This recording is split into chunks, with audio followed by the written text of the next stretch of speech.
20,000 मैं भंडारा कर दूंगा, भंडारे में खिला पिला दूंगा।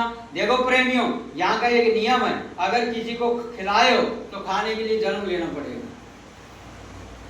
अगर किसी का खा लिया तो खिलाने के लिए जन्म लेना पड़ेगा। अगर किसी को सप्पड़ मारा तो सप्पड़ खाने के लिए आओ। अगर सप्पड़ खा लिया तो मारने के लिए आओ। यहां का नियम है, जो जस करई तस फल चाखा, कर्म प्रधान विश्व रच राखा। सारे विश्व की रचना कर्म के आधार पर है। बनाने वाले ने ऐसे तरकीब से सृष्टि की रचना किया कि ये कर्म प्रधान बना दिया ये सृष्टि, और इस पे जीव जो जो कर्म करेगा वो उसको भोगना भरना पड़ेगा। कर्म जो जो करेगा तू वही फिर भोगना भरना, वो फिर भोगना भरना पड़ेगा। यहाँ से छुटकारा नहीं पाओगे। छुटकारा तब पाओगे जब सतगुरु के वचन के आदेश की पालना करते चलोगे। बस गलती इतनी सरल और आसान कब हो जाती है, जो सतगुरु कहें करो तुम सोई, वही काम आपको करना है जो कहें। वो जो ना कहे उसको सपन में भी मत नहीं करना। अगर आप ये सोचो कि मेरी बुद्धि कह रही है और मेरा मन कह रहा है और ऐसे हो जाएगा, धोखा खा जाओगे, कभी भी से पार नहीं हो पाओगे। आसान कब हो जाएगा, सतगुरु जो कहे उसको करते चलो। बस शब्द टिकेगा, प्रकाश टिकेगा, अंधेरा छटेगा। कब? जब सतगुरु के आदेश की पालना करोगे तब। अगर वो कहे कुएं में छलांग लगा दो, बगैर सोचे विचारे लगा दो। अगर वो कहे कि भंडारा कर दो तो कर दो, बगैर सोचे विचारे। भीड़ अपनी बुद्धि लगाने की जरूरत नहीं है उसमें। लेकिन अगर अपने मन से आपने संकल्प किया कि मेरा बेटा नौकरी लग जाए, मेरे बेटे की कोई ये हो जाए, मेरा पोता नाती ये हो जाए, मेरा घर कुटुंब परिवार में ये सुख शांति आ जाए, मेरी बीमारी हारी बीमारी दुख तकलीफ और ये चली जाए, और मेरे घर में 4-6 और प्लाट हो जाए, और मेरी कोठी बंगला कार गाड़ी बन जाए। हे गुरु महाराज मैं तेरा भंडारा कर दूंगा, हे गुरु महाराज मैं तेरी जो है इतनी सेवा तेरी दे दूंगा, तेरी समाज। मार खा जाओगे, धोखा हो जाएगा। लेकिन जब सतगुरु कहे कि देखो बच्चा मैं अब जा रहा हूं और काफले के साथ, और काफले में इतने लोगों को सत्संग सुनाऊंगा, और इतने लोगों को नाम दान दूंगा, और इतने मजहब और कार्यक्रम करूंगा, और बच्चा मेरे कार्यक्रम की सेवा निसंकोच बिना किसी उसके आप उनके नाम पर दे दो, किसी को भी दे दो। आप ये विचार कभी मत नहीं लगाना कि मैं जिसको आपने सेवा दिया उसका दायित्व तो बनता है उस सेवा को वहां पहुंचाना, ये अब उसका काम हो गया, आपका काम खत्म। आपने दे दिया, आपका नोट हो गया। आपकी रूह जीवात्मा के लिए वो आसान क्रिया हो गई। आपने दे दिया, आपका नोट हो गया सतगुरु के रजिस्टर के दरबार में। अब वो उसकी ड्यूटी है, वो कब पहुंचाए कैसे पहुंचाए वो उसका काम है। सतगुरु ने कह दिया कि बच्चा देखो ये 5 दिन का कार्यक्रम है और इसमें ऐसे ऐसे भंडारे चलेंगे, ऐसे सेवा दे दो।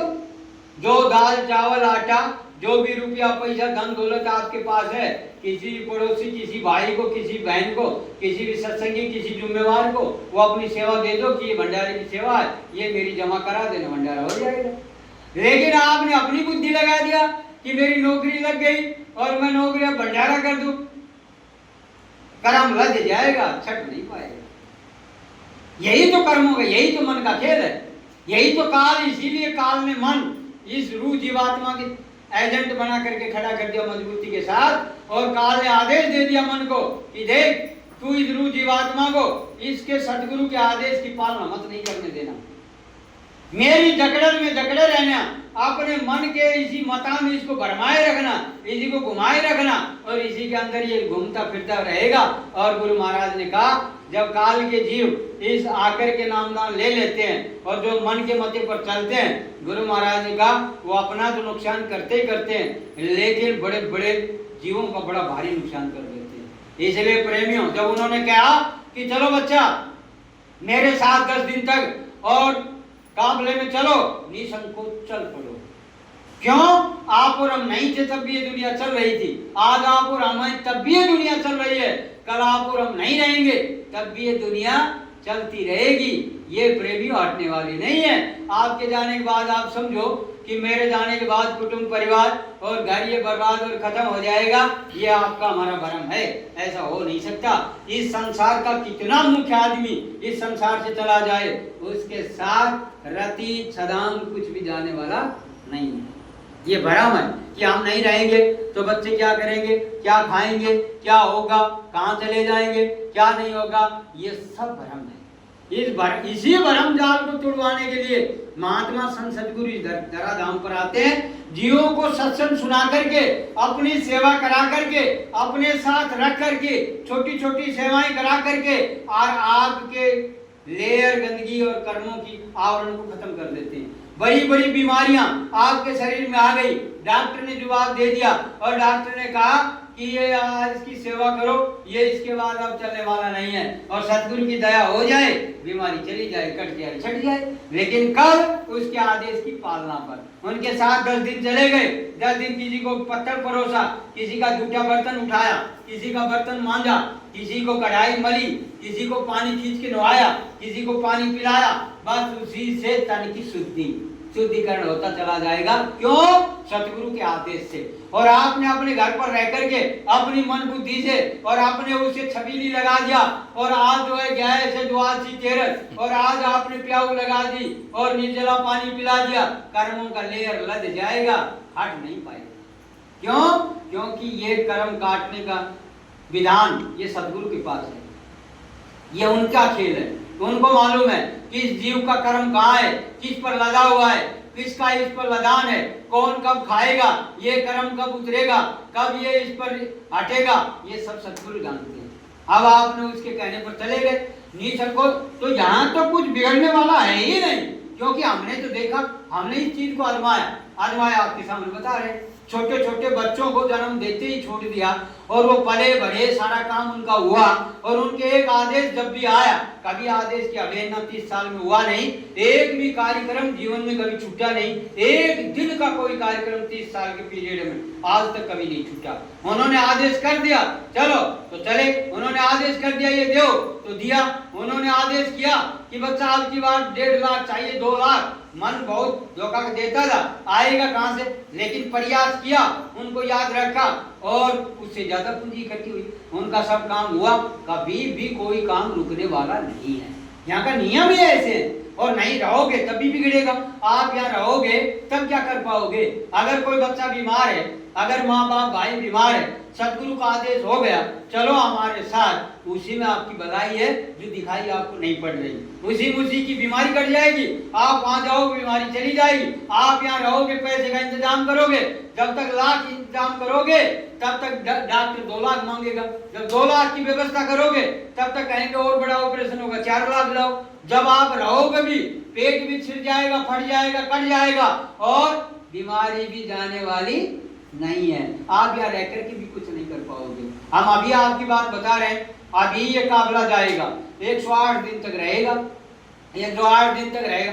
हम आपको अपनी बात बता रहे हैं कि जब इतना 2400 घंटा गुरु महाराज का ध्यान, 2400 घंटा संगत की सेवा, 2400 घंटा संगत का ही गुना भाग घटा, कैसे सेवा जमा होगी, कहाँ जाना है, कहाँ आना है। जब हम 24 घंटा इसमें रत रहते हैं, लगे रहते हैं, जब भी देखिए काल कितना हावी है, हमारे मन पर भी इतना बड़ा वो मारता है दाव, इतने बड़े बालक छुरे और बल्लम और बर्छी और भाले और तीर वो ऐसे ऐसे दागता है, ऐसे ऐसे चलाता है, और बड़े बड़े सूरमा, बड़े बड़े धाराशाही हो जाते हैं। लेकिन सतगुरु मारा तान के शब्द सुरंगी बाण, मेरा मारा फिर जिए तो हाथ में कहूं कमान, फिर वो कभी नहीं उठाते अगर उनका मारा जी जाए। लेकिन काल का मारा तो अब मारा फिर जिया। देखो जिस रावण ने शंकर के चरणों में 10 बार अपना शीश काट के रख दिया हो, बताओ एक लोटा जल से क्या होने वाला है, क्या होगा? कभी विचार किया? जिसने 10 बार अपनी गर्दन को रेत करके और शंकर के चरणों में डाल दिया हो, 1 लाख पुत 1.25 लाख नाती, और ता रावण घर दिया न बाती, कोई चिराग जलाने वाला नहीं मिला। क्यों? राम विमुख ये हाल तुम्हारा। बचा न कोई रोवन हारा। मंदोदरी ने कहा कि राम के उस नाम के, उस शब्द के, उस प्रकाश के विमुख आप हो गए। जो धार उतर रही थी उस धार को तुमने कभी पकड़ा नहीं। जो माली के घर से 24 घंटा रूह जीवात्मा पर जो वाणी उतर रही थी उसको आपने कभी नहीं पकड़ा। वो नाम का रस जो आ रहा था, राम के विमुख हो गए, उस मालिक की आराधना साधना के विमुख हो गए। आपको अपनी इसका घमंड हो गया, सोने की लंका है, 1 लाख पुत्र हैं, 1.25 लाख नाती हैं, ये सब अहंकार आपको खा गया। तो राम विमुख ये हाल तुम्हारा। बचा न कोई रोवन हारा, कोई तुम्हारी चिता पर आंसू डालने वाला नहीं। क्यों? क्योंकि आपके राम तुम हो। तो यही बात हम आपको समझा रहे हैं, सुना रहे हैं प्रेमी सत्संगी भाई बहनों, कि काल 24 घंटा, काल का मतलब यही है कि ऐसी धार उनके पास, ऐसी कैंची, ऐसी तलवार है कि जो बिना चलाए 24 घंटा छपा छप चलती रहती है, 24 घंटा मारती रहती है, खुदाल और काटती रहती है। और चाहे आप कितने जतन और तरीके और उपाय कर डालो, लेकिन फिर भी वो कोई ऐसा उपाय और कोई ऐसा बंधन आप पर ला करके खड़ा कर देगी। जब उन्होंने कहा तो उन्होंने कहा कि देखो अब की बार ये काफिला चलेगा 108 दिन का, और ये ऐसे क्षेत्र में अब की बार जा रहा है कि जहाँ सत्संगी बहुत कम है, एकदम नया क्षेत्र है। हम चाहते हैं कि वहाँ बड़े बड़े सेवादार, निपुण सेवादार वहाँ पहुंचे और साधना करने वाले कुछ साधु पहुंचे, जाकर के प्रजा में कुछ सुनाएं, समझाएं, बताएं, उनको बुझाएं और वो मेरे पास उनको ला करके इकट्ठा कर दें। तो उस मालिक की दया, मेरी कृपा से उनको ये नामदान मिल जाए और ये काम हो जाए। तो हमने कहा ठीक है महाराज, जब आपकी इच्छा है तो अब की बार आपके साथ फिर चलेंगे। क्योंकि जब जब काफिले निकलते हैं तो हम उनके पास, उनके साथ, गुरु महाराज के साथ भी चले और उनके साथ भी चलते ही हैं। लेकिन 1-2 अभी कार्यक्रम नहीं जा पाए, कोई ऐसी परिस्थितियां हो जाती हैं, मन बड़ा दाव कई बार मार देता है। लेकिन चलो इतने बड़े इशारे भी उनके नहीं थे। बाद उन्होंने कहा काफिला जा रहा है, तो जब उन्होंने कोई आदेश नहीं किया तो नहीं गए। लेकिन अब की बार हमने कहा ठीक है, लेकिन ऐसी परिस्थिति आई, काल का ऐसा जाल आया कि फिर मन ने धोखा पलटी मार दिया। फिर हमने कहा, फोन आया तो हमने कहा कि देखो अब की बार तो नहीं बन पाएगा, अब की बार घर पर भी कुछ ऐसे काम है और वो है। तब उन्होंने फिर चौधरी साहब से महाराज जी का कि देखिए उनको कहिए कि अब की बार वो चले। जब हम आश्रम पर गए 22 तारीख को, चौधरी साहब से मिले, महाराज जी से मिले, तो महाराज जी ने तो कहा नहीं, लेकिन चौधरी साहब ने हमको कहा कि देखो महाराज जी ने हमको कल बुलाया और बुला करके उन्होंने कहा कि उनको कहिए कि वो कल अब की बार काफिले में हमारे साथ चलेंगे। तो चौधरी साहब ने कहा कि महाराज जी ने कहा है तो आपका क्या विचार है? हमने कहा चलो जब उन्होंने कहा है तो अब की बार चलें। आ गया अभी भंडारे का कार्यक्रम, गुरु पूर्णिमा का, गुरु पूर्णिमा पर गए। जब वहां गए तो और 2-3-4 प्रेमी थे, उनको कहा महाराज जी ने कि उनको कहिए कि अब की बार वो काफिले में हमारे साथ चले। तो उन्होंने हमसे कहा कि महाराज जी कह रहे कि उनको कहिए कि वो अब की बार हमारे साथ चले। हमने कहा भाई महाराज जी हर किसी को कह रहे हैं, ये बात हमें भी मालूम है, हमको भी कह चुके, लेकिन परिस्थितियां कुछ ऐसी बन रही हैं कि लेकिन जब चलो वो कह रहे हैं तो हम चले। तो कहने लगे तो ठीक है, 9 बजे आपको बुलाया है, जब सत्संग उधर शुरू होगा महाराज जी कुटिया में मिलेंगे और उन्होंने बुलाया तो आप चले आना। हमने कहा ठीक है। 9 बजे उनका फोन आया तो उन्होंने कहा चलें। हमने कहा भैया देखो घर से अभी फोन आया है, हम नहीं चल पाएंगे, कोई परिस्थिति ऐसी है। कहने लगा अच्छा, तो चले गए। 2 लोग गए, महाराज जी पूछो वो नहीं आए, कहने लगे महाराज जी वो नहीं आए। चलो ठीक है। जब उनसे मिलने सेवा देने गए तो सब साथ थे, बिट्टू भाई थे, 10-6 लोग साथ थे। तो बहुत भारी भीड़ थी। महाराज जी सबको आशीर्वाद दे रहे थे। आशीर्वाद देते देते महाराज जी खड़े हो गए और खड़े होकर के हमको कहने लगे देखो अब की बार आपको हमारे साथ जरूर चलना है। अब आप देखिए, हमने कहा महाराज जी अब तक तो मन बड़े धोखे मार रहा था और परेशानियां ऐसी विकट थी जो आकर के आग सामने खड़ी हो रही थी, लेकिन चाहे जो भी हो अब हम आपके साथ जरूर चलेंगे। तो देखिए बड़ी बड़ी दिक्कतें समस्याएं इस संसार में आकर खड़ी हो जाती हैं, बड़े बड़े साधकों को गिराने की कोशिश करती है।